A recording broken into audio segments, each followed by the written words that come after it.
Un caldo benvenuto a tutti a questo nuovo appuntamento della Zero Tour dedicato alla riqualificare NZEB. Oggi abbiamo con noi ospite, come vedete già collegato, l'architetto Davide Reggiani, che presenterà un nuovo caso studio di questi appuntamenti che ormai ci tengono compagnia da un bel po' di mercoledì e continueranno ancora, in cui analizziamo i casi studio di riqualificazione NZEB un po' in giro per tutta l'Italia. Questo appunto è lo scopo di questo A0 Tour.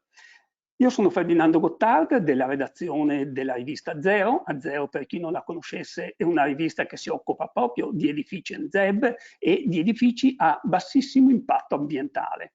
È un trimestrale, potete vederlo attraverso il sito azeroweb.com oppure vedere la rivista cartacea e potete anche sfogliare l'anteprima sempre sul nostro invece store che è edicomstore.com. Lì nella sezione dedicata ad Zero potrete vedere i diversi numeri della rivista. Tra l'altro potrete anche sfogliare e vedere il numero 33 di A0 su cui fra l'altro abbiamo pubblicato proprio il caso studio che vedrete oggi. Il caso studio di oggi è una villetta a Mantova degli anni 70 che Davide Reggiani su cui Davide Reggiani è intervenuto per una riqualificazione proprio in chiave energetica soprattutto. Questo è un caso che presenta molte particolarità perché il lavoro progettuale è intervenuto sulle diverse specificità di questo manufatto, quindi vedrete diverse soluzioni applicate, le simulazioni che sono state fatte e quelle che sono un po' tutte l'esperienza e anche le prove di questo edificio. Edificio, fra l'altro, che lo ricordo, è stato anche premiato con il primo premio nella categoria riqualificazione e restauro al premio sostenibilità edizione 2019. Allora, cominciamo a vedere queste particolarità e come sono state risolte le diverse problematiche di questo edificio proprio con Davide Reggiani, a cui lascio la parola. Ricordo ai partecipanti che possono inoltrare man mano domande che io raccoglierò e sottoporrò a Davide Reggiani per avere immediata risposta durante la sua esposizione. Allora Davide, possiamo iniziare? Buonasera. Buonasera Ferdinando, buonasera a tutti, grazie per avermi invitato e dato la possibilità di illustrare questo progetto. Allora, iniziamo subito. Scusate, eccomi qua. Allora, mi presento brevemente, vi dico chi sono. Allora, per dire chi sono, vi presento quello che faccio. Allora, io sono un architetto, lavoro nell'ambito dell'efficienza energetica da circa una decina d'anni. Sono progettista certificato Passive House ed esperto casa clima, quindi mi dedico soprattutto alla progettazione e realizzazione di edifici ad altissima efficienza energetica certificati con questi protocolli energetici di certificazione volontaria. Dall'anno scorso sono anche tecnico ufficiale BioSafe, quindi mi occupo anche di salubrità ambientale, tema che già conoscevo, già diciamo, avevo approfondito nel passato, però l'anno scorso ho approfittato anche per appunto avere diciamo, il sigillo ufficiale del BioSafe, del tecnico BioSafe. Allora, iniziamo a entrare nel vivo della presentazione, quindi di cosa parliamo oggi? Parliamo della riqualificazione energetica, riqualificazione globale in realtà di una villa anni 70 che si trova a Levata di Curtatone in provincia di Mantova. È una zona residenziale, siamo ai margini diciamo, della zona edificata di un comune abbastanza piccolo, sono 15.000 abitanti circa, nel bel mezzo della pianura padana. Per definire diciamo, al meglio quello che è stato l'intervento, qual è il senso dell'intervento, ho voluto riportare queste che sono le parole di Roberto e Cecilia, che sono i committenti del lavoro, insomma.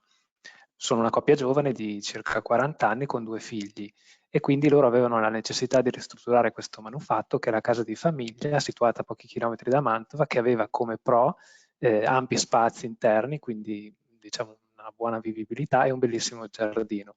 Però aveva anche dei consumi energetici ed un comfort assolutamente non adeguati ovviamente alle esigenze di una famiglia e della vita contemporanea. Come è stato affrontato quindi questo intervento? È stato affrontato in questo modo, con diciamo, l'approccio più involucro e meno impianti, che è l'approccio che io uso sempre per tutti i miei progetti. Quindi massima attenzione, diciamo, all'efficientamento dell'involucro energetico, di modo che sia possibile realizzare un'impiantistica diciamo, il più leggera e il più snella possibile. In questa slide vedete come al centro è rappresentato quello che purtroppo ancora oggi è l'approccio diciamo, degli edifici tradizionali, degli edifici standard, quelli che vengono certificati anche con la certificazione nazionale o regionale, che purtroppo sono ancora un po' troppo sbilanciati sull'impiantistica, quindi hanno diciamo, demandano tutto il comfort e l'efficienza all'uso degli impianti, mentre invece l'approccio, secondo me, ideale è quello di fare un involucro molto curato, che quindi diciamo, premi l'isolamento energetico in maniera da ridurre al massimo le dispersioni, per poi lavorare con un'impiantistica molto molto leggera, che vuol dire anche poca manutenzione, vuol dire una spesa minore per installare gli impianti, quindi tutta una serie di vantaggi. Con questo approccio poi abbiamo deciso di realizzare un edificio certificato Casa Clima. Perché certificare Casa Clima?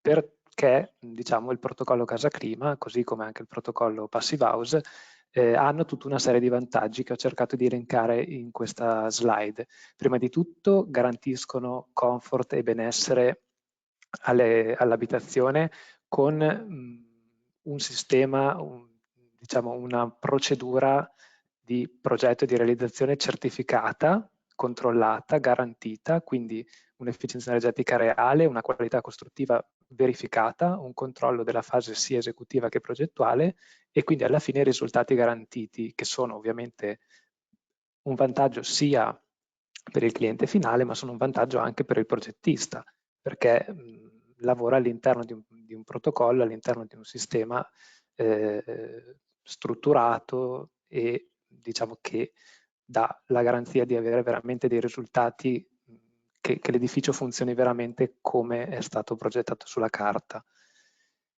Qui vi rappresento i 5 pilastri degli edifici ad alta efficienza che diciamo, rappresentano un po' quello che è il sunto del mio metodo di lavoro. Quindi diciamo, l'edificio viene approcciato secondo appunto questi 5 punti, che sono l'isolamento termico, l'uso di serramenti ad alte prestazioni, la ventilazione meccanica con recupero di calore, la cura della tenuta all'aria e l'assenza di ponti termici. O meglio la minimizzazione dei ponti termici. Io adesso andrò diciamo, a illustrare il progetto tenendo in considerazione questi 5 punti, quindi sviluppandoli uno per uno. Andiamo a vedere allora di cosa si trattava, di cosa mi sono trovato davanti quando ho iniziato a progettare questo edificio e diciamo, progettare la ristrutturazione di questo edificio. Mi sono trovato davanti questo oggetto, quindi sicuramente una villa che indubbiamente è facile riconoscere che è stata realizzata negli anni 70 perché ne aveva tutti i tratti caratteristici, quindi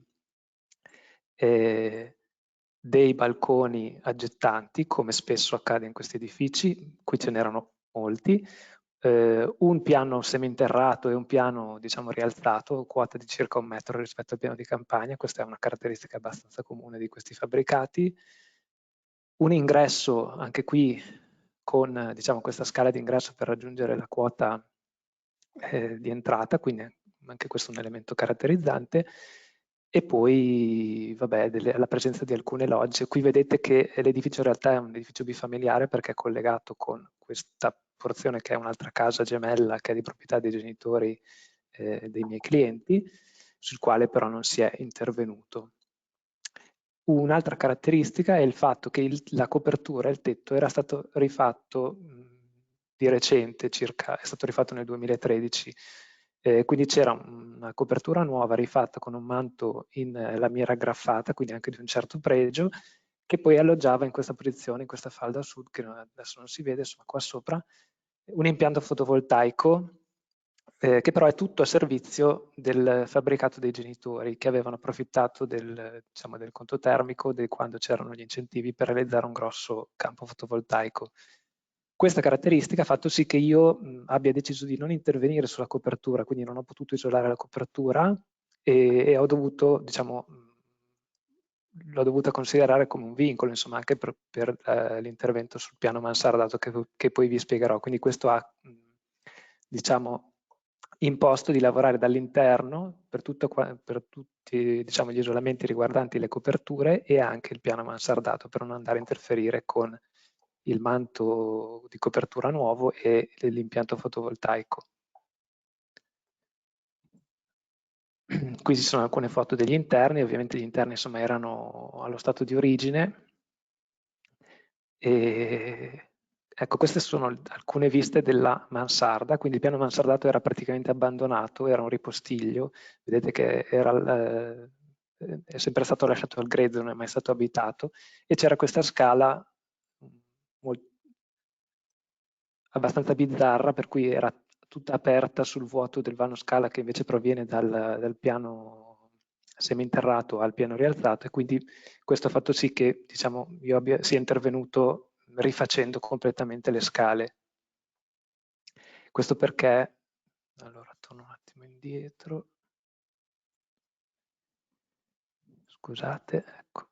Allora, questo era il vecchio accesso a quel vano scala, vedete qui come le due scale sovrapposte erano in comunicazione una con l'altra, non c'era una possibilità di isolare il piano seminterrato, ovviamente questa comunicazione non era gradita e soprattutto l'accesso al piano mansardato, che doveva diventare una parte della casa a tutti gli effetti, era dato da questa porticina che insomma non aveva la dignità, diciamo, di un collegamento tra un piano e l'altro, che doveva essere, diciamo, un collegamento interno di un'abitazione. Quindi la scala è stata rifatta, è stata diciamo aperta sul soggiorno, poi insomma vedrete il risultato finale.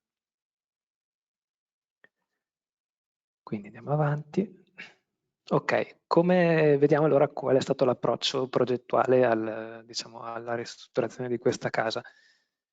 Allora, qui vedete la pianta del piano seminterrato, e sul piano seminterrato non si è intervenuto, o meglio, si è intervenuto ma si è deciso di lasciarlo escluso da quello che io chiamo l'involucro casa clima, quindi diciamo la tenuta all'aria, l'isolamento, tutta la parte riscaldata del fabbricato è stata, diciamo, il seminterrato rimane escluso da questa parte, quindi l'unica parte del seminterrato che rimane inclusa nell'involucro casa clima è il piano scala. Vedete come io ho spostato, diciamo, l'inizio della scala in questo punto, che prima invece aveva un pedocca e finiva qua, e ho potuto in questo modo creare una chiusura ovviamente isolata e un punto, diciamo, che mi permette di garantire la tenuta all'aria di tutto l'involucro con un portoncino isolato e a tenuta all'aria.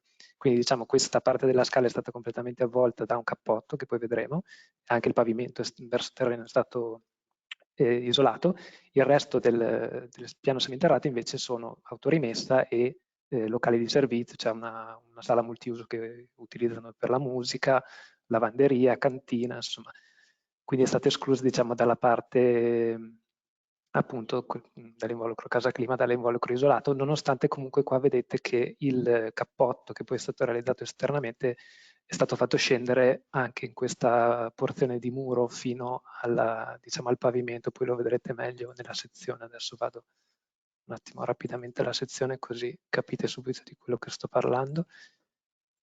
Vedete qua che ovviamente in rosso sono gli interventi di isolamento, qua si capisce bene che diciamo, l'intervento è stato soprattutto concentrato sulla parte rialzata e sulla parte del piano mansardato, il seminterrato rimane escluso, però vedete che il cappotto viene fatto scendere comunque fino a terra in questa posizione e anche in questa posizione, quindi anche parte delle murature fuori terra del piano seminterrato è stata comunque isolata. Per quanto riguarda invece il piano, diciamo, questo è il piano nobile, quindi il piano rialzato. Qui sono state realizzate alcune demolizioni, è stata eliminata una camera da letto che era in questa posizione per realizzare un grande soggiorno. Qui è stato realizzato un rinforzo strutturale per eliminare un muro portante e quindi mi ha permesso di aprire completamente questo grande soggiorno. Poi il resto della casa è rimasta sostanzialmente distribuita com'era: cucina ingresso, qua ci sono 2 bagni, 2 camere da letto e poi la parte del piano mansardato alloggia, diciamo, una mansarda con un servizio che di fatto è la camera da letto di uno dei ragazzi. Possiamo capire un po' l'orientamento della casa, anche per dove il Sì, nord, allora sud? torno indietro, sì.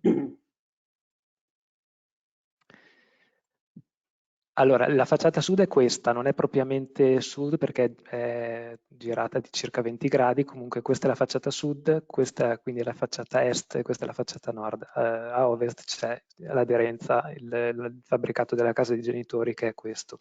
Quindi l'orientamento non era effettivamente granché, anche perché a sud qui vicino c'è un fabbricato ad uso uffici molto brutto, e quindi anche aprire delle vetrate o delle viste su questo fabbricato, insomma, non era proprio il massimo, ecco, come visuale.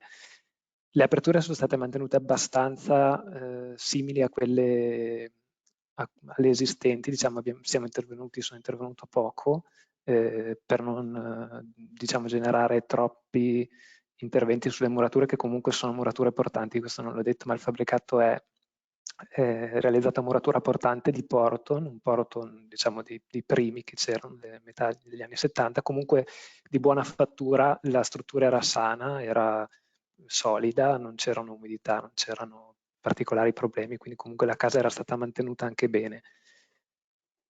Una domanda che ci pongono: Sì. nel seminterrato ci sono comunque dei vani che hanno necessità di essere riscaldati, che so, un bagno, una lavanderia, locali di servizio che hanno necessità di qualche riscaldamento? Sì, allora il seminterrato è stato comunque riscaldato con un impianto a sé stante, c'è un trial split che fa caldo e freddo e che garantisce, diciamo, la temperatura comfort per l'uso che viene fatto del seminterrato, che ripeto è soprattutto stanza hobby, lavanderia, ripostiglio, insomma. Ovviamente il garage, l'autorimessa non è Sì. riscaldata. Mhm. Ecco, c'è una cosa che non ho detto che è una nota interessante: hanno voluto i ragazzi un montavivande per poter salire e scendere la spesa o diciamo le cose che venivano portate in lavanderia. Questo montavivande ovviamente è collegato quindi sia al piano rialzato che al piano mansardato, quindi è stato completamente chiuso in una scatola isolata e a tenuta all'aria, ovviamente. In questa posizione, quindi davanti alle porte del montavivande, c'è un ulteriore sportello a tenuta all'aria fatto con praticamente un serramento cieco, che permette di chiudere completamente questo vano e di renderlo ermetico quando non viene utilizzato. Allora, ci sono già un po' di osservazioni. Allora, il nord, ricordiamo, è verso l'alto, È verso l'alto, quindi sì. chi ci chiede queste cose. Poi ci sono già alcune domande, ovviamente, ma sulle considerazioni sull'isolamento e su come Sì, è stato attuato, ne ma magari parlo le adesso. riserviamo, diciamo, Sì, negli approfondimenti, perché evidentemente qualcuno ha già notato che non ci sono delle continuità magari all'interno, certo. c'è un doppio isolamento esterno-interno, e quindi, ma direi che magari le vediamo man mano con i Sì. dettagli. Ci ricordi invece più o meno la metratura, la superficie di questa villa, anzi? Allora, la parte riscaldata sono circa 230 metri quadrati. Poi alla fine c'è un Mhm. riassunto di superficie e volume. Adesso vado a memoria, ma mi sembra che siano 234. Comunque poi alla fine c'è la nota. Ok, vi faccio Ok. vedere la sezione, così si capisce il discorso degli isolamenti che mi hai giustamente chiesto tu, Ferdinando. Allora, qui vedete, questa è la sezione, è abbastanza chiara dal punto di vista degli interventi. Allora, io avevo dei sottotetti non riscaldati, non accessibili, tra l'altro muretti e tavelloni. Quindi in corrispondenza di questi sottotetti è stato realizzato un isolamento dall'interno, che poi vediamo nel dettaglio. Comunque si tratta di un isolamento in fibra di legno, spessore 8+6. Il cappotto è stato realizzato dove si poteva, quindi su tutta la muratura diciamo, che racchiude il piano rialzato e, come abbiamo visto, la parte fuori terra del piano seminterrato. È stato realizzato qui un cappotto da 18 cm in sughero bruno tostato. Comunque è stata realizzata una controparete interna, questo sia per un motivo energetico che poi vi spiego quando parliamo di ponti termici, ma anche e soprattutto per un motivo ovviamente impiantistico, quindi per non andare a spaccare la muratura, che ricorda una muratura portante degli anni 70, per non andarla, diciamo, a rovinare facendo tutte le tracce impiantistiche e impianto elettrico. Quindi controparete da 6 cm e abbiamo aggiunto l'isolamento anche in questo punto.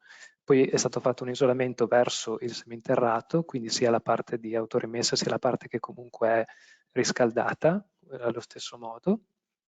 E per la mansarda, vi dicevo, tutto intervento dall'interno, quindi sempre isolamento in fibra di legno, in spessore variabile di circa 12 cm sul perimetro.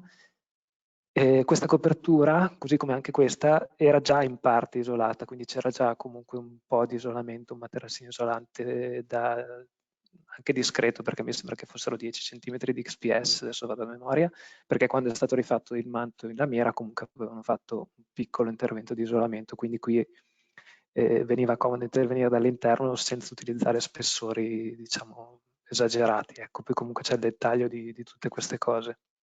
Su questa sezione, visto che ci siamo, ci sono Sì. alcune domande.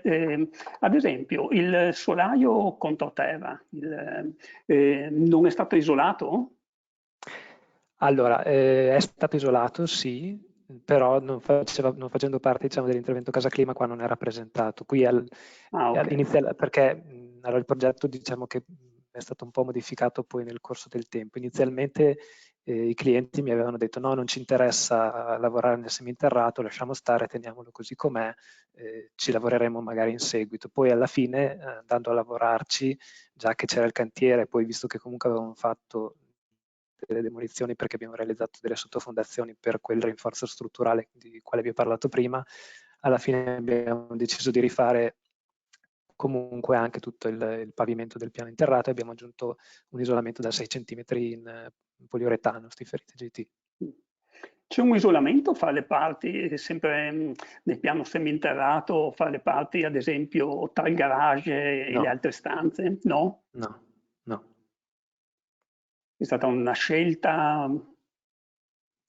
Ma no, diciamo che cioè, l'uso comunque è abbastanza sporadico, per cui non è che avessero particolari esigenze cioè viene comunque considerato una sorta di ripostiglio tutto sommato, per cui non è che avessero esigenze di particolare isolamento o comfort nel seminterrato e quindi insomma abbiamo deciso verso il garage Sì. di non isolarci, ecco. D'accordo. Puoi ricordarci anche da che livello di fabbisogno energetico partivamo in questo caso? Sì, c'è una slide anche di questo alla fine, comunque era circa 200 kW ora metro quadrato anno il fabbisogno di riscaldamento dell'edificio, quindi una classe G, ecco. C'era una necessità anche dal punto di vista acustico o è stato fatto delle soluzioni anche dal punto di vista acustico oltre a quello Allora, termico? diciamo che gli interventi termici che sono stati fatti hanno comunque diciamo, generato un miglioramento acustico notevole, soprattutto in facciata, ma in generale di tutte le partizioni. Abbiamo ottenuto dei risultati acustici molto buoni. Abbiamo inserito comunque dei materassini acustici sia tra i due piani, tra la mansarda e il piano nobile, diciamo, sia tra il piano interrato e il piano rialzato, anche perché l'uso della sala multiuso del piano interrato è una sala musica perché i ragazzi suonano batteria e chitarra, quindi insomma avevano anche richieste di non sentire magari la batteria quando il figlio suona e loro sono in casa, per cui diciamo sì, abbiamo inserito questi elementi che ti ho detto, dopo si vedono e comunque le prestazioni acustiche sono molto molto buone, in particolare vabbè, anche l'uso dei serramenti ad alta efficienza, triplo vetro, e poi abbiamo ottenuto un valore di tenuta all'aria veramente notevole, per cui anche questo aiuta molto il comfort acustico. Diciamo che se uno lavora bene con gli isolamenti, lavora bene con diciamo, l'intervento di efficientamento energetico e cura la tenuta all'aria, ottiene automaticamente già un miglioramento acustico molto importante. D'accordo. D'accordo, andiamo poi avanti, poi ti raccoglierò una serie di altre domande Proseguo, riguardo sì. l'isolamento. Sì. Ok. Quindi qui iniziamo a vedere in dettaglio quelli che sono effettivamente poi gli interventi che sono stati fatti. Allora, vedete qui, questa praticamente è la, diciamo, la struttura esistente, quindi qua si vede come è stato realizzato il cappotto da 18 cm in sughero esternamente con sua zoccolatura di partenza che è stata realizzata con EPS idrofobizzato, scusate. È stato creato anche una differenza di spessore per un motivo estetico, diciamo, di formazione di una zoccolatura dal punto di vista architettonico. Qui vedete la controparete interna che vi ho descritto prima, questa è isolata con un materassino in fibra di juta, che è un materiale particolare.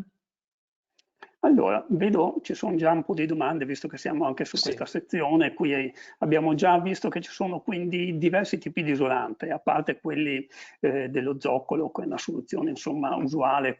In questo sì. caso avete utilizzato delle PS, ovviamente avendo sopra che uno stacco, una soluzione insomma normalmente utilizzata, ma per il resto abbiamo già visto che avete utilizzato sughero monotostato, materassino in juta, fibra di legno.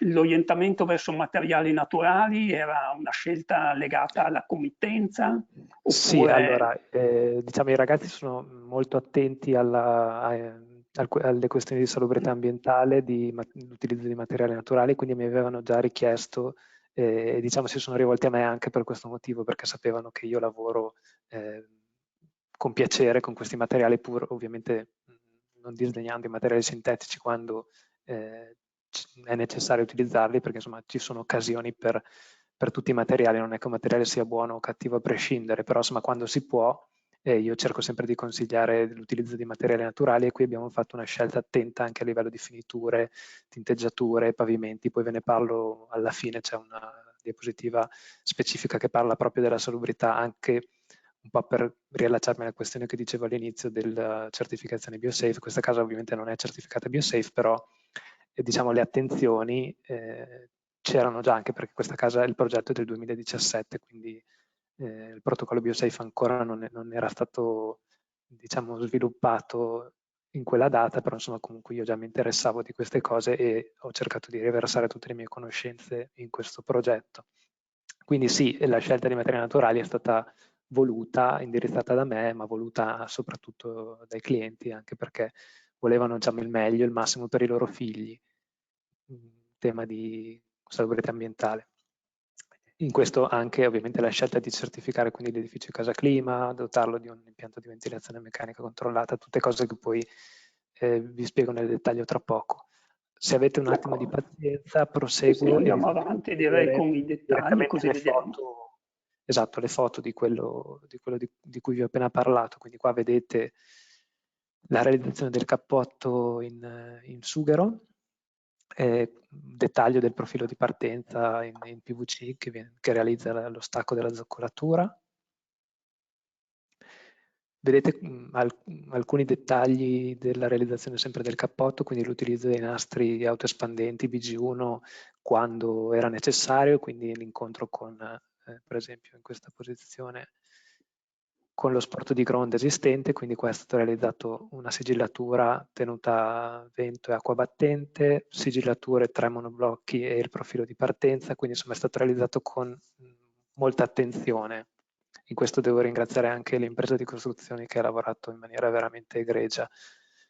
Qua vedete la realizzazione sempre del cappotto, quindi la stesura del collante a tutta superficie. Qui vedete un dettaglio di come viene realizzato l'angolo, quindi con elementi sfalsati, pezzi sempre o interi o tagliati a metà e viene fatto l'incastro maschio e femmina in corrispondenza degli angoli. Tutte diciamo indicazioni da posa di manuale Cortex per la posa del cappotto. Su questo Qui magari ci sono, sì, se vuoi, già una serie di domande. Allora, vediamo un po', ce ne sono parecchie. Allora, sulla scelta di materiali naturali abbiamo detto che è stata sì. indirizzata soprattutto dal cliente, quindi immagino che a questo punto non abbiate neanche fatto delle valutazioni di costo rispetto ad altre soluzioni, immagino.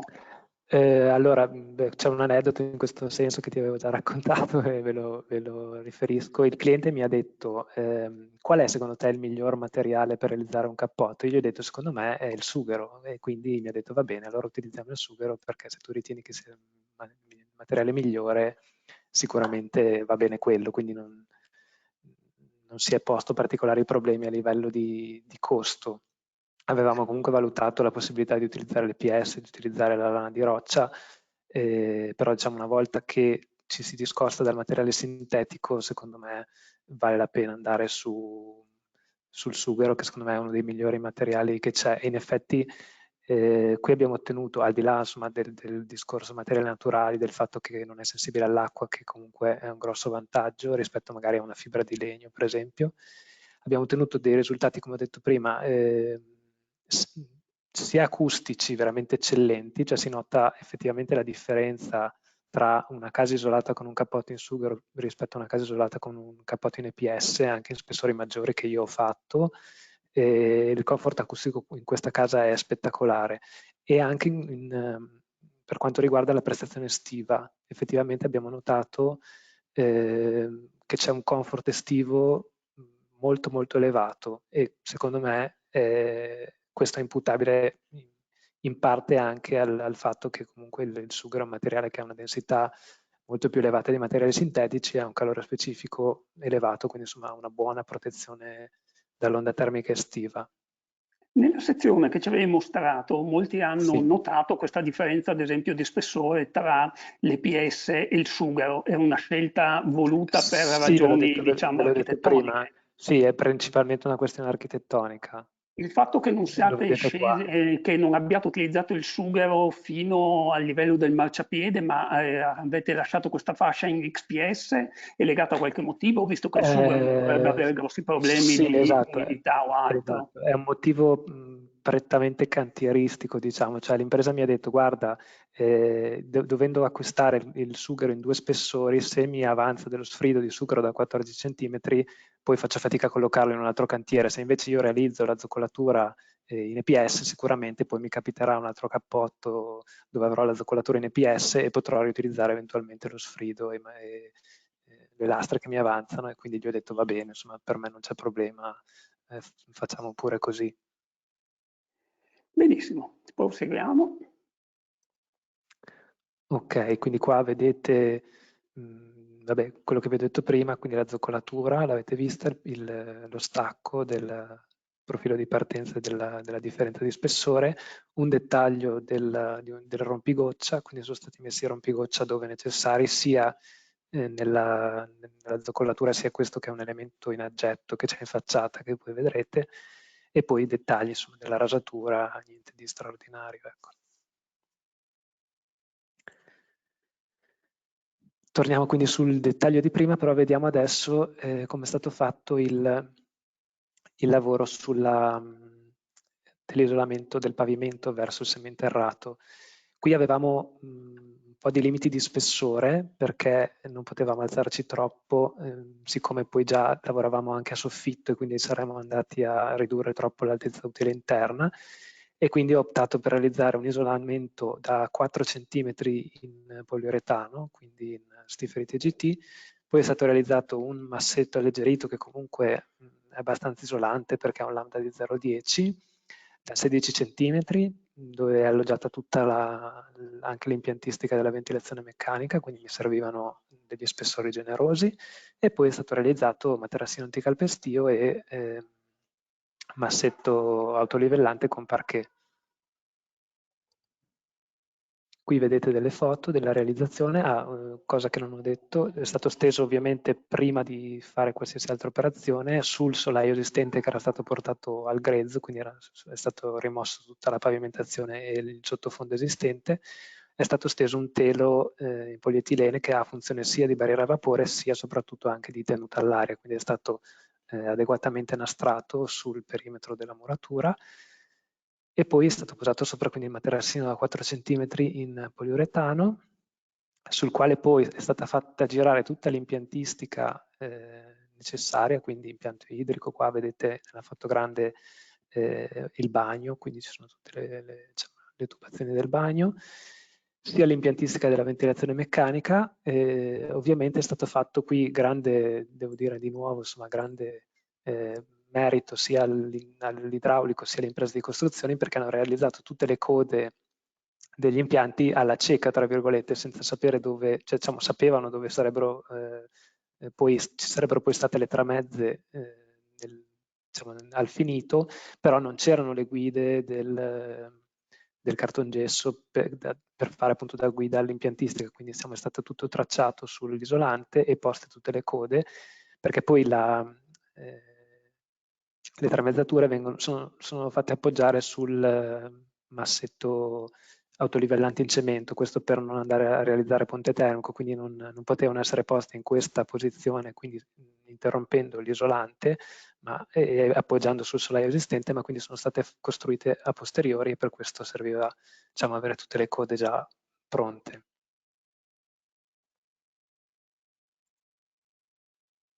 Qui poi vedete la posa del materassino acustico e il getto del massetto autolivellante, insomma niente di straordinario. Ecco, qui vediamo adesso invece isolamento verso il sottotetto non riscaldato.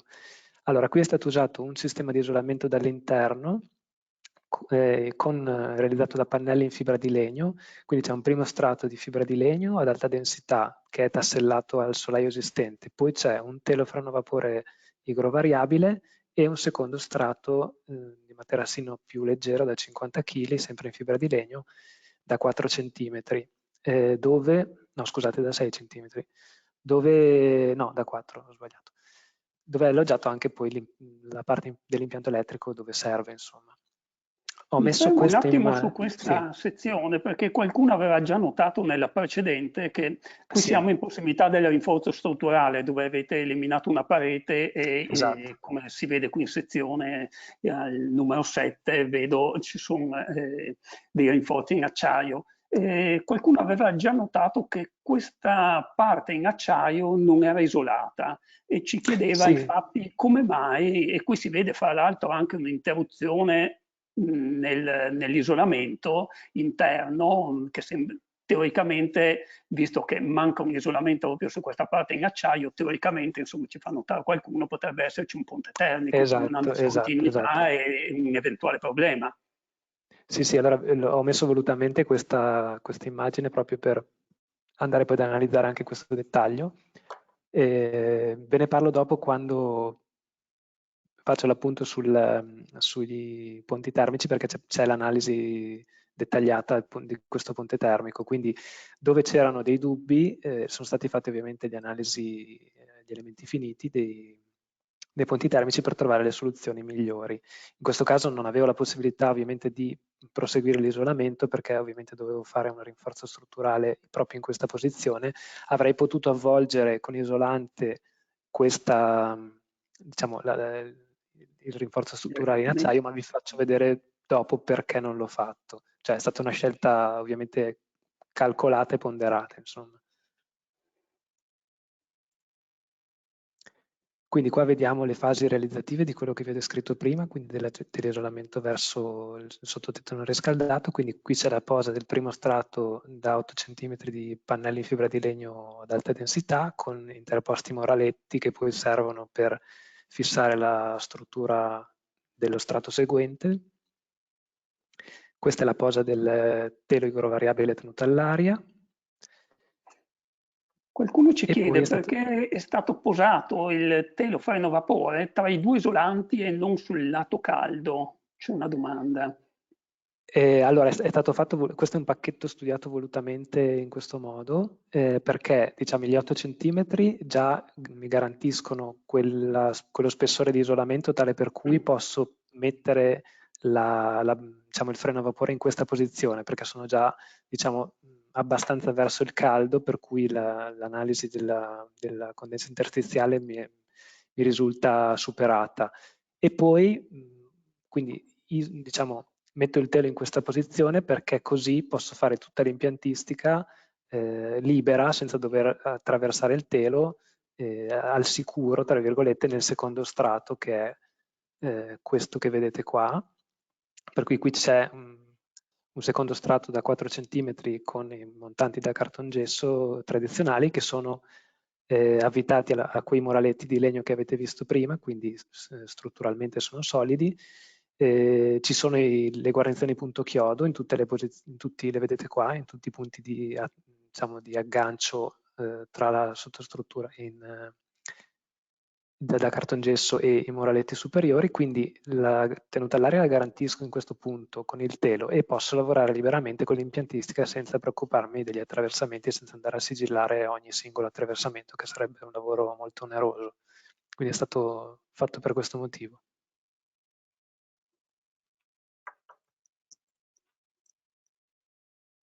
Ecco, qua si vede il dettaglio del rinforzo strutturale, sia diciamo come si presentava al grezzo, sia poi quando viene rivestito da isolamento. E poi vi farò vedere più avanti, quando parliamo di ponti termici, vi faccio vedere l'analisi di questo nodo. Passiamo adesso alla mansarda. Qua si vede come è stato realizzato l'isolamento dall'interno, sia in parete sia in copertura, con lo stesso sistema che avete visto prima, quindi il pannello da 8 cm, il telo igrovariabile e il secondo strato sempre per il passaggio degli impianti. Questo è per quanto riguarda la parete. Qui vedete ulteriori dettagli, insomma, una situazione analoga alla precedente. Anche qui quindi abbiamo potuto passare liberamente gli impianti nella controparete, l'impianto elettrico, le prese, i punti luce, tutto quanto, senza grosse preoccupazioni. In copertura abbiamo usato un sistema fratello di questo, ma leggermente diverso, perché abbiamo usato, qui non c'è il telo a fare la tenuta all'aria, ma c'è questo particolare pannello che è rivestito di cellulosa su entrambi i lati e ha funzione già lui, diciamo, è un pannello da 3 cm ad alta densità di fibra di legno che ha già la funzione di freno a vapore tenuta all'aria, una volta ovviamente sigillate e rasate tutte le connessioni. Ovviamente qui non è stato mai attraversato dagli impianti, quindi tutti i punti luce sono a parete nella mansarda e diciamo, la copertura è in tonsa.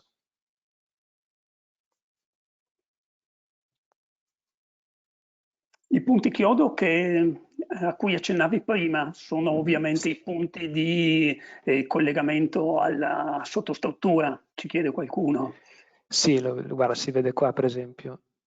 Allora, banalmente dove dovevo avvitare questo elemento che è il supporto, la staffa di supporto per la guida del cartongesso, dovevo avvitarla al muraletto che sta dietro al telo, quindi la vite bucava il telo, è stato messo una guarnizione punto chiodo, in maniera che la vite non genera, diciamo, una fuga di aria, ecco, il buco della vite non genera un passaggio d'aria e quindi non va, diciamo, a rovinare l'esito della prova di tenuta all'aria. Qui vedete per esempio un dettaglio di come è stato sigillato il pannello del quale vi parlavo prima, con sempre la guarnizione, scusate, il nastro autoespandente BG1, perché ovviamente in questo punto la tenuta all'aria era data da questo pannello e quindi dovevo garantire la continuità della tenuta con l'intonaco della parete, insomma, quindi sono state realizzate i nastri autoespandenti, sono stati posati. Questo invece è l'ultimo dettaglio che riguarda il vano scala, quindi siamo di nuovo nel seminterrato, quindi quello che vi dicevo prima, la cassa, diciamo, l'involucro del vano scala è stato chiuso, messo un portoncino tenuto all'aria e isolato termicamente con un cappottino da 10, questa volta in EPS perché qui non c'erano particolari diciamo, esigenze. Comunque era una superficie anche abbastanza piccola, adesso vi faccio vedere le foto. Quindi è stata realizzata una muratura nuova a chiusura del vano scala e poi tutto avvolto da questo cappotto in EPS grafite. A pavimento stessa cosa, materiali diversi, comunque è stato realizzato un isolamento da 10 cm in poliuretano, quindi stiferite GT, sempre per quanto riguarda poi sopra appunto il getto del massetto e del pavimento in parquet come il resto della casa. Qua si vede ovviamente anche qui la cura che è stata, diciamo, dedicata sempre alla tenuta all'aria anche di questa piccola porzione di pavimento, quindi di nuovo il telo nastrato prima della posa del pannello isolante, e qua vedete, questo è un morale di legno a supporto del portoncino che poi viene posato in questa posizione, quindi anche il morale è tutto nastrato, e poi arriverà il portoncino col suo falso telaio che viene sigillato alla muratura nuova intonacata sulle spalle. Qualcuno ci chiede, visto che si tratta di una struttura in muratura, tu hai fatto vedere Sì, molti accorgimenti per la tenuta all'aria, sì. come quasi se si trattasse di una struttura a secco. Probabilmente chi ci guarda si chiede come mai tutta questa necessità di sigillature anche in una struttura che è intonacata e che Allora, sì, cioè ovviamente la gran parte della tenuta all'aria del fabbricato, della scatola muraria, diciamo, è demandata all'intonaco in gran parte delle posizioni, però trattandosi di un edificio esistente con così tante particolarità, perché c'erano isolamenti da fuori, da dentro, sottotetti, non riscaldati, insomma c'erano tante variabili in gioco, c'era la necessità di diciamo di curare la tenuta all'aria ogni volta, cioè, in maniera diversa o comunque in maniera ragionata per ogni singolo nodo che si andava ad affrontare, ogni singolo dettaglio. Poi ovviamente lavorando con isolamenti dall'interno, la tenuta all'aria diventa importante anche per quanto riguarda il mantenimento nel tempo dei materiali isolanti, perché se ci fosse un passaggio incontrollato di aria nella fibra di legno mi andrebbe sicuramente, cioè col tempo mi potrebbe andare a generare delle marcescenze, quindi abbiamo curato in maniera abbastanza, tra virgolette, maniacale, insomma anche queste situazioni insomma, di isolamento dall'interno. E poi, per esempio, per quanto riguarda il pavimento verso il seminterrato, un attimo in qui. questo senso l'intonaco eventualmente non riusciva a dare analoghe garanzie, ci chiedono, rispetto a queste le soluzioni implementate? Ripeto, dove possibile abbiamo sempre comunque lavorato con l'intonaco.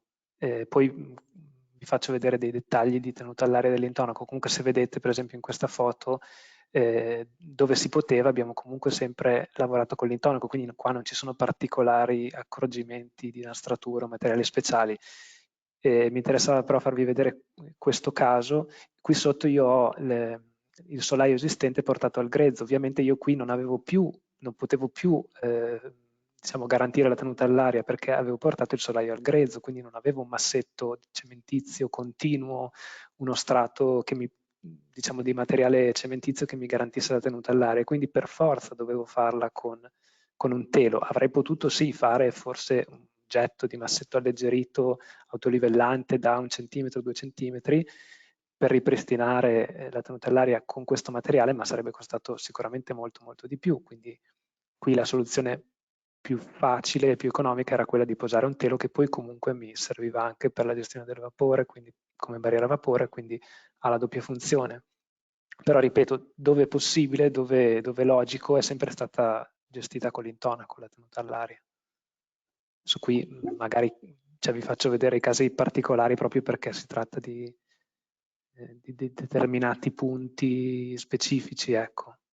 Ovviamente i teli però, come vedete qua, vanno per forza nastrati. Siccome ci sono molte superfici sui quali si andava a lavorare dall'interno, vedete anche molti nastri, ecco. Passiamo adesso ai serramenti. Allora, i serramenti, qua vedete il nodo superiore di una finestra. Allora, cosa che non ho detto, lo spessore del cappotto esterno da 18 cm è stato scelto principalmente in funzione del serramento, ovvero da calcolo energetico avrei potuto usare anche un cappotto di spessore inferiore, diciamo 14 cm. Però dovendo alloggiare i cassonetti dei frangisole, 18 cm era un po' lo spessore minimo necessario per avere il cassonetto da 13 circa e un minimo di isolamento dietro che mi permettesse comunque di minimizzare per quanto possibile il ponte termico in questa posizione. Insomma, quindi lo spessore spesso del cappotto non è sempre solo dettato da calcoli energetici, ma a volte può essere dettato anche da motivazioni costruttive o architettoniche o estetiche, eccetera. In questo caso, insomma, è stato principalmente generato appunto dal cassonetto del frangisole. Qui sono stati utilizzati dei serramenti particolari, forse qualcuno li riconosce vedendo la sezione, molto spinti, con triplo vetro, prestazioni quindi termiche molto buone, acustiche molto buone, anche questi caratterizzati da un largo utilizzo di materiali naturali, perché tutti i falsi telai sono fatti isolati con sughero, questi vengono, diciamo, sono così di default, anche se uno realizza la casa con un altro tipo di isolante. Questi serramenti hanno già i monoblocchi fatti con il sughero. Allora, dobbiamo un po' accelerare, ma sulla slide di Sì. prima ci sono tantissime domande, mi scuso già con tutti, ma siete talmente tanti e le domande sono così tante che non riusciremo a dare risposta a tutte. Ne segnalo alcune, magari su alcuni punti, su altre so che Davide li tratterà nel proseguo, e ricordo a tutti che finita questo webinar riceverete comunque una mail da cui scaricare poi le slide in cui potrete approfondire tutta una serie di aspetti sulle soluzioni, materiali, marche, spessori e quant'altro. Quindi scusate se magari non diamo risposta immediata a tutto. Nella slide prima ci chiedono, ma c'è un rischio di, ad esempio, microfessurazioni tra il cappotto e il cassonetto oscurante, o tutti gli elementi dove non ci sono discontinuità, diciamo, di materiali? Allora, no, nel senso che ovviamente la posa del cappotto è stata fatta nella maniera più attenta possibile. Qua per esempio vedete che viene segnalato il nastro autoespandente. Il cassonetto del frangisole è un cassonetto metallico, comunque ha già un piccolo rivestimento, come vedete qua, da 2 centimetri in sughero. E quindi, diciamo, esternamente c'è continuità dello stesso materiale, dopo forse si vede nelle foto, quindi già il cappotto e il cassonetto, diciamo, il monoblocco erano fatti dello stesso materiale, quindi c'è una continuità di materiale, quindi non ci sono grossi rischi di fessurazione. Ovviamente è stata posata la rete in maniera attenta, in maniera sempre da protocollo Cortex, a rinforzi a 45 gradi sugli angoli, quindi insomma non abbiamo riscontrato particolari problematiche da questo punto di vista. D'accordo, vediamo pure velocemente anche gli altri dettagli. Sì. Per quanto riguarda le domande, volevo dire che poi insomma io alla fine della presentazione vi lascio la mia mail, quindi se qualcuno avesse dubbi o vuole Sì, parlare direttamente soprattutto con se le me, farmi domande più delle domande specifiche, precise o consigli specifiche, su io vi marche, rispondo materiali molto e volentieri. quant'altro. Sì, vi rispondo molto volentieri, insomma. Quindi questo è il nodo inferiore, vado veloce, nodo porta finestra. Qui poi magari ve li guardate con calma nella presentazione. Ecco, era giusto per far capire che ovviamente sono stati progettati tutti i nodi serramenti in maniera diversa, in maniera abbastanza attenta. Ecco, qua iniziamo quindi a vedere dei dettagli, i monoblocchi, come vedete sono degli elementi abbastanza ben curati, massicci, eccetera, eccetera. Sigillatura ovviamente per la tenuta all'aria del nodo serramento. Qua vedete la schiuma basso espansiva, scusate, vaschetta porta davanzale esterna per quanto riguarda tutti i marmi. Ovviamente già premontati sul monoblocco c'erano tutti i profili per supporto della rasatura con i relativi pezzi di rete già montati. Qui vedete le nastrature piuttosto curate, sia quelle esterne sia quelle interne. Adesso poi vediamo anche quelle interne nella prossima diapositiva. Nastrature interne, abbastanza semplici, per cui insomma vano murario preintonacato e si posa il monoblocco, si sigilla in maniera abbastanza tutto sommato semplice, insomma. Ecco, questa è adesso vi faccio vedere poi le varie sezioni diciamo, alcuni focus sugli elementi costruttivi, per cui questa diapositiva vorrebbe rappresentare come cambierebbe la prestazione energetica, l'indice di prestazione energetica, in questo caso il fabbisogno di riscaldamento della casa, se io utilizzassi al posto dei serramenti che avete visto adesso, dei serramenti tra virgolette standard, quindi un serramento comunque già di buona qualità, un serramento da 90 mm in legno con il doppio vetro, distanziere a bordo caldo. Diciamo, su questo stesso fabbricato, se io avessi utilizzato dei serramenti che sono quelli che normalmente si utilizzano nelle case in classe A4 da normativa nazionale, avrei incrementato il fabbisogno del 20%. Quindi quando vi chiedete ma vale la pena investire sui serramenti, quanto incidono a livello di fabbisogno globale, beh insomma in una casa ad alta efficienza, in una casa clima classe A incidono il 20%, cioè aumentano il fabbisogno del 20%, quindi insomma non è poco. Parliamo adesso di ventilazione meccanica. Allora la casa ovviamente è dotata di ventilazione meccanica, spero sappiate tutti di cosa si tratta. Insomma, un impianto che rinnova l'aria, ovviamente, quindi mi porta aria fresca, pulita dall'esterno all'interno della casa e che poi viene utilizzato in questa casa anche come elemento di riscaldamento e raffrescamento. Queste sono alcune immagini dell'impianto, molto, insomma, fase di cantiere. L'impianto è dotato di una batteria di post-trattamento, quindi è in grado di fornire calore e freddo e fresco alla casa quando necessario, fino a una certa soglia di carico. Ovviamente poi c'è comunque un sistema integrativo che poi vi faccio vedere. Quanto incide la ventilazione meccanica? Stesso discorso di prima. Allora, al di là di tutti i vantaggi che la ventilazione meccanica ha a livello di filtrazione, pollini, polveri, eccetera, e qualità e benessere, diciamo, all'interno della casa, ha anche un risvolto energetico che è questo, cioè se io realizzassi la stessa casa senza ventilazione meccanica andrei a incrementare del 38% il fabbisogno energetico per riscaldamento, quindi in maniera abbastanza significativa, ecco. Quindi semplicemente ecco, per sapere quanto incide questo elemento nel bilancio energetico di una casa. Questi, secondo me, sono i vantaggi della ventilazione meccanica che vanno ben oltre il semplice vantaggio energetico, ma sono quelli che vi danno comfort e benessere all'interno della casa. Quindi quello che L'impianto di dicevo prima. ventilazione meccanica, la Sì. batteria, è stato collocato dove? Seminterrato? Allora, sì, la macchina è nel seminterrato. Tutta questa invece groviglio di cavi ed elementi è all'interno di un armadio nel corridoio. Quindi ci sono 3 ante di armadio dedicate alla parte tecnica, diciamo. Ci hanno chiesto anche la ventilazione meccanica, per chi magari non ha esperienza, non l'avesse utilizzata, dà problemi di rumorosità poi?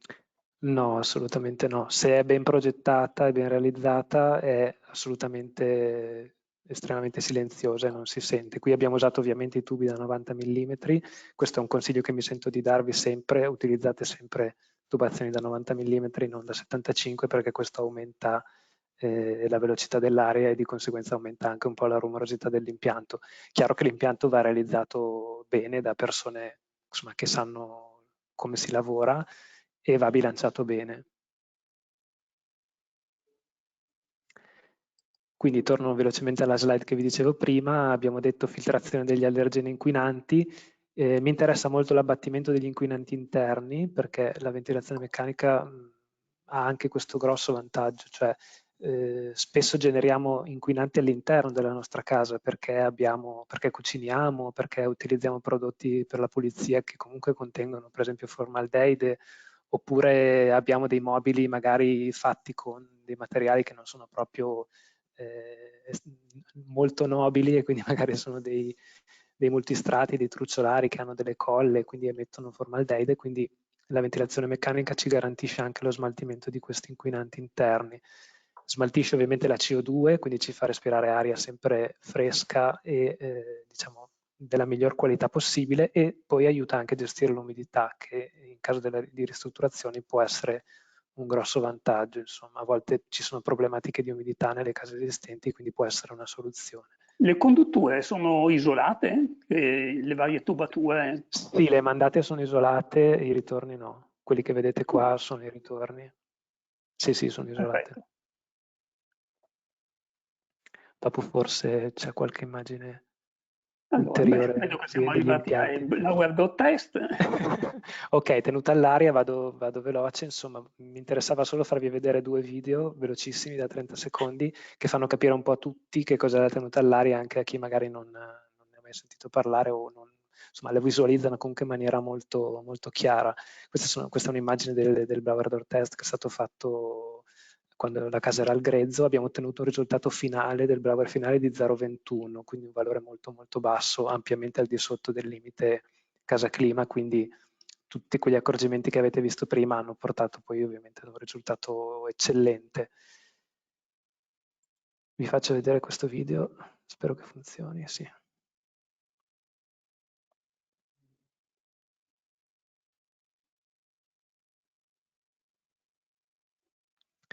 Allora, questo è un test blower door che è stato fatto in una casa esistente, classe A4, di un mio collega architetto.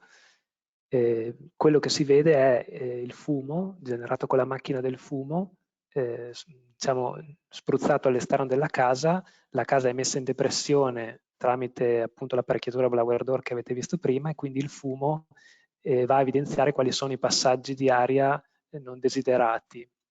Qui vedete la stessa situazione nel caso di un serramento. Questo è fumo che entra tra il falso telaio e la muratura dall'esterno, fuori c'è una persona che lo spruzza ed entra all'interno della casa. Non è il serramento è di buona qualità perché è un serramento a triplo vetro con tripla guarnizione, quindi è un serramento di buona qualità, ma è la posa che è mal realizzata. Ve lo faccio rivedere questo perché è molto bello. Vedete dove entra l'aria? Entra proprio dietro al coprifilo, quindi nel giunto tra muratura e falsotelaio che non è stato adeguatamente sigillato.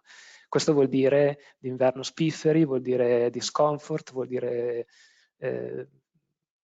comunque anche ovviamente consumo energetico, e quindi insomma una casa che si vuole fregiare, diciamo, della definizione di casa ad alta efficienza, secondo me non può esimersi dall'avere un valore di N50 molto molto basso, o comunque insomma quello che viene contemplato dagli standard di certificazione Passive House e Casa Clima. A questo punto siamo anche curiosi di vedere a che livello N50 siete arrivati. Sì, l'ho detto prima, 0,21. E qui vedete le immagini di come è stata gestita la tenuta all'aria, soprattutto di passaggi impiantistici. Qua parliamo di impianto elettrico, quindi sono stati utilizzati gli elementi specifici per le tubazioni elettriche.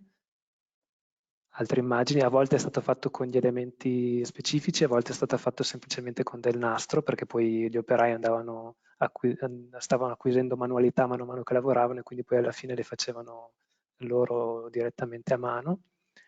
Stessa cosa per quanto riguarda gli impianti idraulici.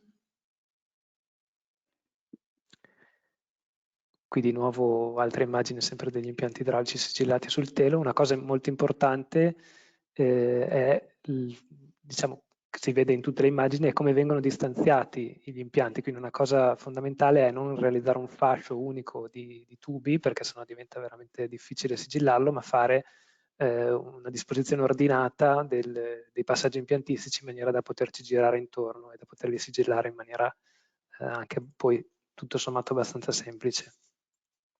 Sono tutti processi di opera, diciamo, che una volta che si acquisiscono vengono anche poi realizzati in maniera meccanica e rapida dagli operai, che alla fine poi non fanno pesare sul costo finale dell'edificio in maniera importante queste lavorazioni. Qua vedete appunto l'intonaco, quindi dove si poteva è stata fatta la tenuta all'aria con l'intonaco, quindi abbiamo intonacato le tracce impiantistiche. Questa è la traccia di una bocchetta della VMC, cavi dell'antenna, insomma.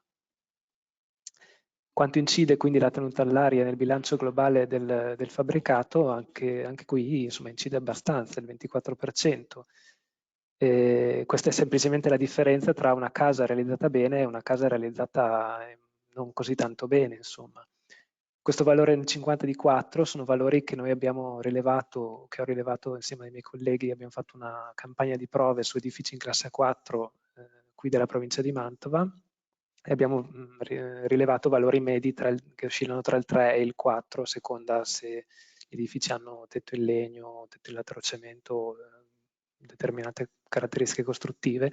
Quindi diciamo la media degli edifici che trovate sul mercato attualmente ha dei valori tenuti all'area che variano tra i 3 e i 4. Parliamo di edifici costruiti in anni recenti, dici? Sì, nuovi.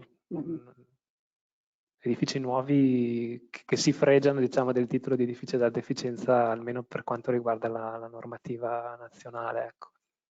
Ovviamente la normativa nazionale non prevede la verifica della tenuta all'aria, non prevede il test blower door, e quindi nessuno va a controllare poi effettivamente se l'edificio è stato realizzato bene o male, mentre invece la certificazione Casa Clima esige il test al di sotto di un certo valore, quindi poi è una garanzia anche di qualità costruttiva.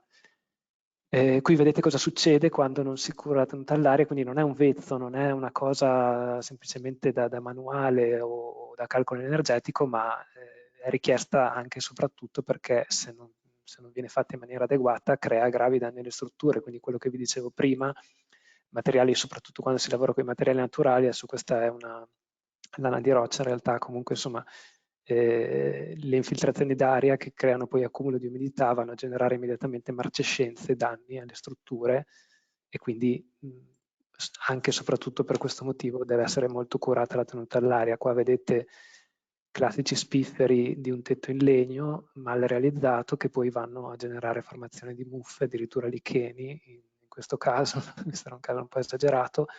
Comunque insomma sono patologie facilmente riscontrabili in molti degli edifici nei quali viviamo, che siamo abituati a vedere quotidianamente. Ecco.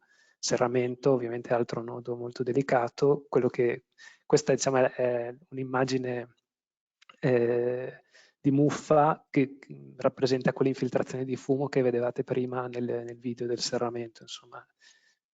Quindi posa scorretta del serramento uguale muffa. Sì. Dobbiamo un po' accelerare, quindi magari su Sì, queste ho cose... praticamente finito. Sì, ho praticamente finito.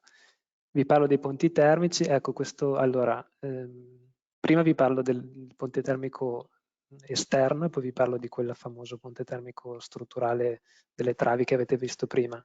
Allora, questa è un'immagine del prima e dopo del fabbricato. Qua si vede chiaramente che l'intervento, diciamo, principale è stato quello di eliminazione del balcone e di eliminazione di questo elemento di scala di ingresso, e ho creato un nuovo elemento completamente staccato, autoportante, che funge da ingresso per la casa e da pergola protettiva per la cucina, che è qua. Quindi la scelta è stata quella di eliminare questo balcone, sia perché serviva praticamente a poco o niente, avendo un grande giardino davanti, sia perché ovviamente era causa di un ponte termico importante che sarebbe stato difficile e oneroso eliminare se avessimo deciso di lasciare il balcone. In questo modo, avendo creato una struttura totalmente autonoma e staccata, ho risolto il problema in maniera molto, molto rapida e netta, insomma. Mi interessava farvi vedere, quindi questa è la soluzione che poi è stata realizzata, un elemento con struttura in acciaio totalmente disgiunto dalla casa, autoreggente, insomma autonomo. Questa è l'analisi dei punti termici. Allora, è la soluzione di progetto confrontata con quella che sarebbe stata una possibile alternativa. Quindi se io avessi lasciato il balcone esistente avvolgendolo con 10 cm di isolante sul lato inferiore e superiore, cosa avrei ottenuto? Sì, avrei ottenuto temperature che tutto sommato erano accettabili, anche se quella di progetto ovviamente è molto molto più alta, però avrei ottenuto un valore di ponte termico molto molto maggiore, insomma, quindi a fronte di un dispendio anche di fatica e costi, perché avrei dovuto isolare, rifare la pavimentazione, il sottofondo, eccetera, avrei ottenuto comunque un risultato peggiore, quindi abbiamo optato poi per questa soluzione. Altra cosa sarebbe stato invece se avessi lasciato tale quale il balcone, perché magari, non so, per motivi economici non volevo intervenire, eccetera.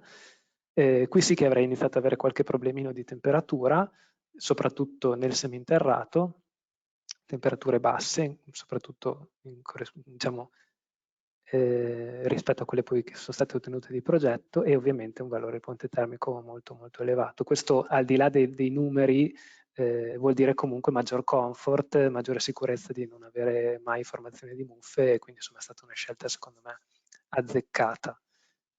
Andiamo a vedere adesso il discorso del rinforzo strutturale, di cui abbiamo parlato prima. Qui vedete a confronto le due soluzioni che vi dicevo prima, cioè la soluzione di progetto e la soluzione avvolgendo la trave, le due travi in acciaio con il materassino isolante da 5 cm che c'è poi anche in questa porzione di tetto. Stranamente sarebbe peggiorata la situazione, una cosa che magari diciamo, a prima vista può sembrare poco logica. Il ponte termico in quanto valore numerico energetico effettivamente sarebbe diminuito, non di tanto, ma sarebbe un pochino diminuito, però le temperature sarebbero state più basse, perché spesso lavorando con gli isolamenti dall'interno succedono queste cose un po' bizzarre, quindi bisogna stare attenti anche a diciamo, come si lavora e come si ragiona quando si isola dall'interno. Per cui è stata alla fine scelta l'opzione finale di non isolare, perché comunque mi dava temperature più alte e quindi maggiore sicurezza e maggiore comfort all'interno della casa. Altra comparativa che vi volevo far vedere è questa. Questa è la soluzione di progetto e invece la soluzione senza controparete interna, perché effettivamente, come vi avevo detto all'inizio, dal punto di vista energetico avrei potuto anche non mettere l'isolamento interno, però poi avrei avuto in questo punto effettivamente un problema di temperatura abbastanza bassa, perché appunto facevo fatica a isolare, diciamo avrei avuto il ponte termico del sottotetto non riscaldato che faceva, diciamo il flusso termico avrebbe fatto questo giro, e quindi visto che comunque facevo la controparete per un motivo anche di impiantistica, di alloggiamento impiantistico, abbiamo messo il materassino ed è stata anche lì una scelta, quindi pensata e calcolata prima di decidere. Ecco. I ponti termici qua di nuovo nel globale della casa incidono tutto sommato forse poco, se dite 6%, però invece bisogna stare attenti che incidono molto dal punto di vista del comfort, dal punto di vista della salubrità ambientale, quindi del fatto che non ci siano temperature basse con rischio di formazione muffa. Questo è il risultato globale che mi chiedevi all'inizio tu, sì. Ferdinando, quindi la casa abbiamo avuto un miglioramento dell'86% del fabbisogno di riscaldamento rispetto all'originale. Questa a sinistra vedete l'originale, circa 200 kW ora metro quadrato anno, e siamo arrivati a 29 sotto i 30 classe A casa clima. Quindi insomma un bel miglioramento, ecco, considerando le difficoltà e anche le superfici, insomma, il volume impegnativi della casa. Un'altra cosa interessante è il carico energetico, scusate, la potenza di riscaldamento, che è a 14 watt, mentre l'originale era quasi a 100 watt. Questo è un numero che magari non tutti riescono a leggere, però insomma quando la potenza richiesta all'impianto è abbastanza bassa o è sufficientemente bassa, posso lavorare con un'impiantistica leggera, come ho detto all'inizio, quindi con un impianto tutta aria, come in questo caso, impianto che adesso vi faccio vedere.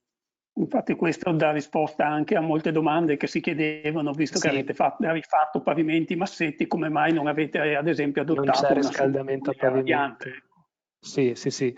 Allora, la scelta è stata voluta, fortemente voluta. Questa era la prima casa tutta aria che facevo, poi adesso ne ho fatte altre con risultati analoghi, anzi anche migliori.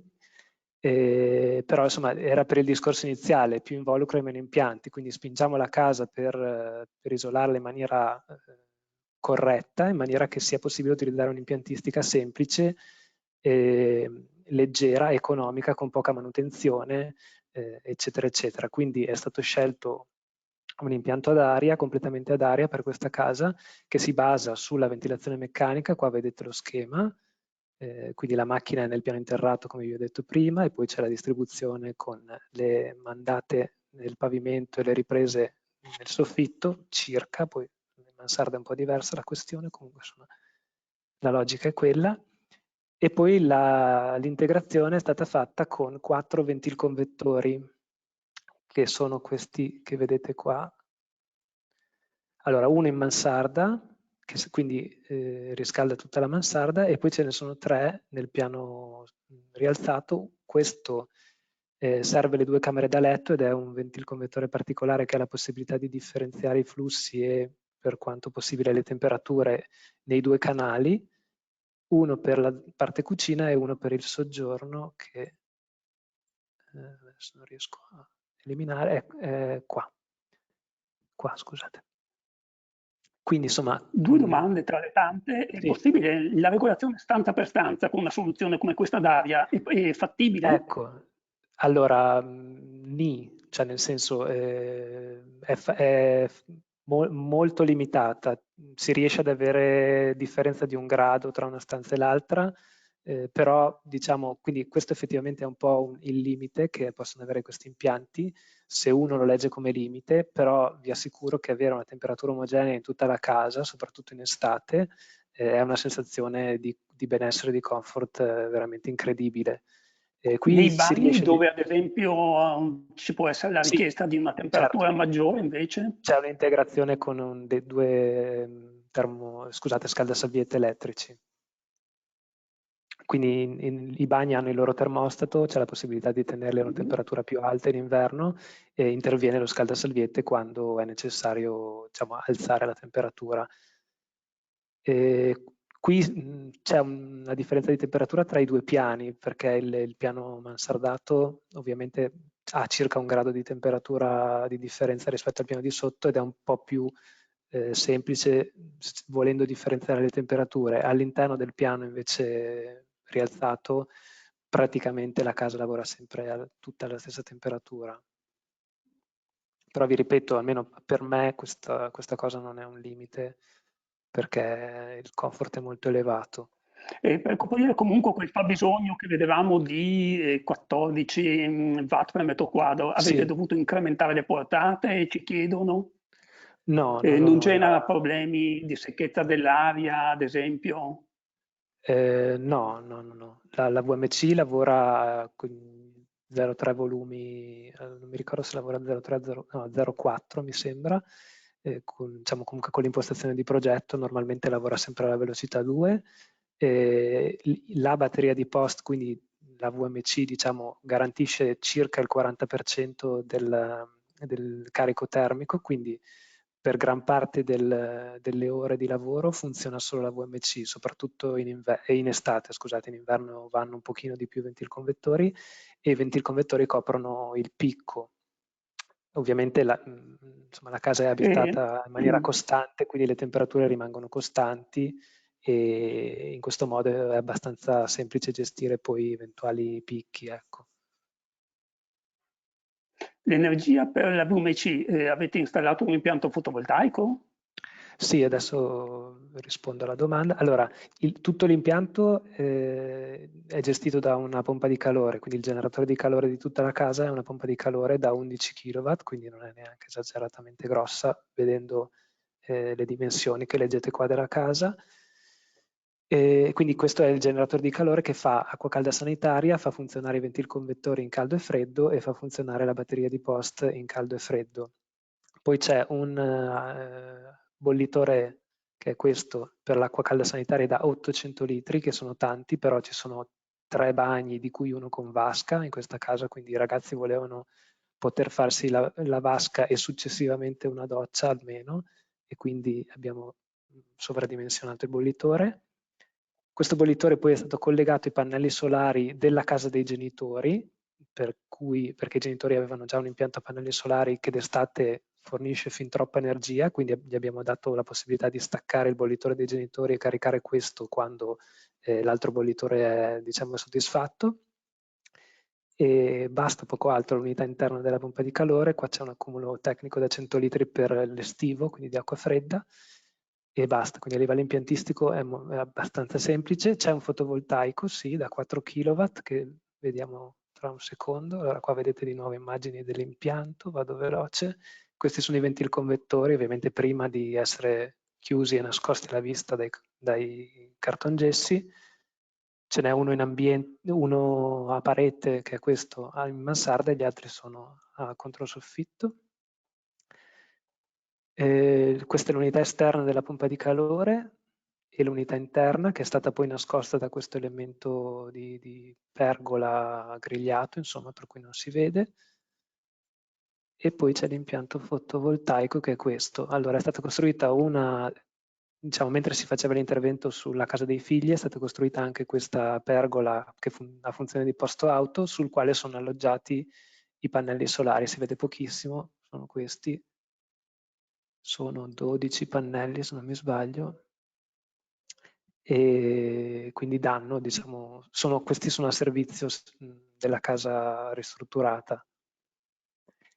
Questi sono stati, inizialmente non volevamo metterli perché comunque praticamente non si ripagano mai in queste case ad alta efficienza, però il comune ci ha obbligato perché ci ha detto la ristrutturazione è talmente importante che la equipariamo a una nuova costruzione, quindi dovete darci il fotovoltaico minimo di legge, quindi l'abbiamo messo.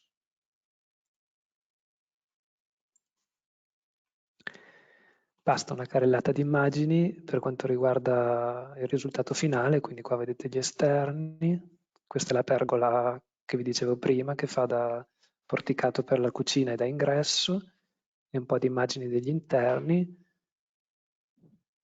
questo è il soggiorno. Ecco, mi interessava solamente dirvi una cosa. Questi elementi che vedete qua sono degli elementi, diciamo, architettonici, estetici. Sono delle sedie che hanno funzione di seduta, scusate, dei davanzali imbotti delle finestre che hanno funzione di seduta, in particolare questo che è il finestrone centrale che è largo 2,80 m, diventa una sorta di pseudo, diciamo, divano dove uno si può sedere a leggere un libro e guardare fuori, è molto piacevole. Questo tipo di soluzione, se non esiste un serramento ad altissime prestazioni e una tenuta all'aria molto curata, ovviamente se vi sedete qua in inverno sentite degli spifferi gelati e il vetro ghiacciato e quindi non è piacevole, ecco, quindi questo è fattibile solo se avete una cura dell'involucro molto, molto spinta, ecco. La cucina, questi sono i bagni. Ecco qua vedete la scala come era prima, insomma, e come è diventata. Alcuni dettagli. Ecco, semplicemente un accenno rapidissimo alla salubrità ambientale. Come vi dicevo all'inizio, tutti i materiali, o tutti, o insomma gran parte dei materiali sono stati scelti soprattutto anche in funzione delle loro emissioni di sostanze inquinanti, quindi dove possibile abbiamo sempre scelto isolamenti interni naturali, quindi fibra di legno aiuta, cappotto esterno in sughero, lastre di gesofibra per tutto quello che rappresenta le pareti a secco, tinteggiature con prodotti vegetali, questi sono stati molto, molto graditi, e il parquet è stato scelto proprio in funzione del fatto che è trattato semplicemente ad olio, non ha nessun tipo di vernice. Questa è la squadra che ha lavorato nel progetto, perché insomma onore al merito a chi insieme a me ha realizzato questo intervento, perché senza diciamo, i collaboratori non sarei riuscito sicuramente a portare a termine questo progetto.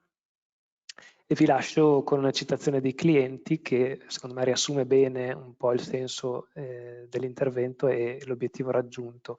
Quindi Roberto e Cecilia mi dicono che hanno deciso di realizzare una ristrutturazione a casa clima perché gli piaceva l'idea di fare una scelta ecologica e non inquinante, ma anche e soprattutto perché gli ha permesso di ottenere un grandissimo comfort e ad un ambiente sano dove crescere i loro bambini. Io vi lascio con questa frase che secondo me sintetizza un po' sia il mio lavoro sia quello che mi auspico possa essere la direzione per il futuro di tutta l'edilizia, quindi l'efficienza energetica, comfort, salubrità ambientale e qualità costruttiva sono le uniche strade percorribili per l'edilizia del futuro. Ecco, io ho finito, quindi non so se c'è qualche altra domanda, Benissimo. Ferdinando, se abbiamo sforato Allora, molto il tempo. sì, raggiungo alcune domande a cui ti prego. Davide, mi senti? Sì, sì, Ti sottopongo alcune domande sì, velocissimamente, tu riesci ad essere abbastanza sintetico, abbiamo risposto ad ci alcune provo. perché ormai siamo in chiusura. Allora, diciamo, una cosa, avete utilizzato delle barriere al radon No, no, nel piano a livello del core? Non c'era necessità in questo caso. non c'era necessità, no. La O zona poi avete nostra di utilizzato Mantova non è soggetta a radon. eh, la presenza di ventil convettori, come hai mostrato, ci chiedono, può avere dei disequilibri nel rendimento della ventilazione meccanica controllata? No, no. No, sono due impianti che lavorano in maniera totalmente autonoma l'uno dall'altro e sono progettati per lavorare insieme, non ci sono assolutamente problemi. E nella sala, credo, nella sala del giorno, della zona giorno, qualcuno Sì, ci segnala c'è un camino, giusto? sì, ecco, sì, non l'ho detto, è vero. Ecco, lì ovviamente c'è un problema anche di gestione anche in quel caso, di tenuta all'aria. Sì, allora qui È un abbiamo camino chiuso. sì, è un inserto, quindi è un elemento specifico per case passive, per edifici ad alta efficienza, è un caminetto della Sparterm, è anche a bassa potenza, perché ovviamente un caminetto di alta potenza in questa casa sarebbe un problema, genererebbe sicuramente surriscaldamento in inverno, quindi è il caminetto più piccolo che abbiamo trovato da 3 kW, funziona molto bene. Abbiamo realizzato anche una canna fumaria completamente nuova, termicamente isolata, canna della Schiedel, quindi c'è la base di appoggio in vetro cellulare e l'elemento di attraversamento del solaio sempre isolato con i 10 cm per dare continuità agli isolamenti interni che avevamo. Quindi è stato fatto un intervento, diciamo, di rinnovo totale anche del caminetto. La canna fumaria è resistente, quindi diciamo il comignolo a tetto e i passaggi delle strutture abbiamo utilizzato quelli esistenti, però abbiamo rinnovato totalmente la canna fumaria. Il caminetto è un vezzo estetico perché è costato molto, perché tra canna fumaria e inserto questo scherzo costa 5.000 euro, però i clienti lo volevano per una questione soprattutto di estetica, ecco. Poi in realtà lo usano pochissimo.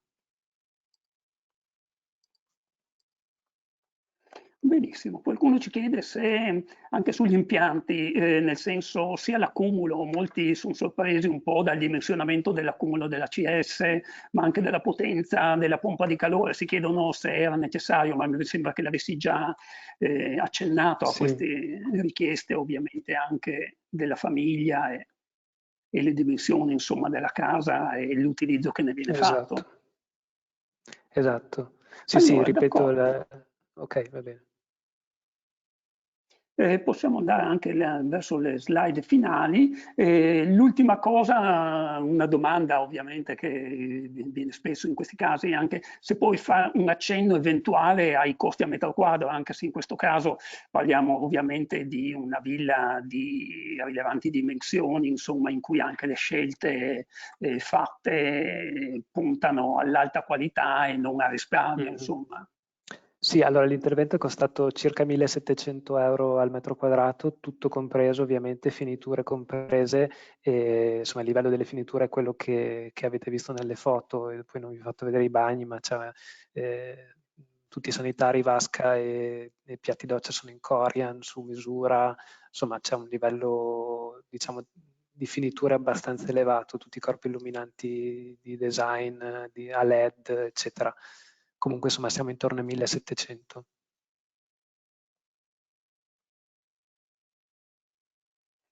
D'accordo, benissimo. Allora, mi dispiace che non riusciamo a dare naturalmente risposta a tutti oggi perché siete veramente numerosi oggi collegati e le domande sono moltissime. Davide Reggiani comunque, come avete sentito, si rende disponibile ed eventualmente a rispondere via mail a tutta una serie di Certo. richieste, ma vi invito a sfogliare sia il numero di A033 su cui potrete leggere e guardare il progetto e capire tutta una serie di questioni, poi a scaricare eventualmente anche le slide della presentazione, così potrete approfondire tutta una serie di aspetti a cui magari non si riesce magari a entrare nel dettaglio oggi in questo caso, e eventualmente contattate Davide Reggiani. Allora, io ringrazio l'architetto Davide Reggiani per l'intervento di Grazie a oggi voi. e lo saluto. Grazie mille, arrivederci.